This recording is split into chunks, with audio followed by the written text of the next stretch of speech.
ముందుగా పోలింగ్ కేంద్రంలోకి క్యూలో ప్రవేశించండి.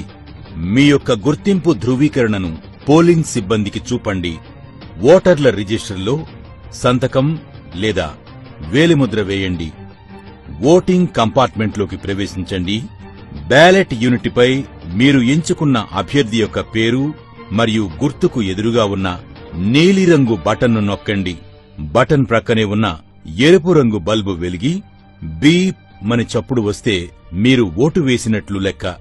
Ballot unit ప్రక్కనే ఉన్న వీవీపీఏటీ ప్రింటర్లోని పారదర్శక కిటికీ అద్దం ద్వారా మీరు ఏ అభ్యర్థికి ఓటు వేశారో ఆ అభ్యర్థి క్రమసంఖ్య, పేరు మరియు గుర్తు ముద్రించిన కాగితపు స్లిప్ను చూడండి. ఈ స్లిప్పు కిటికీ అద్దం గుండా 7 సెకండ్ల పాటు కనిపిస్తుంది. తరువాత ఆ స్లిప్పు యాంత్రికంగా తెగి వీవీపీఏటీలోని సీలు చేసిన డ్రాప్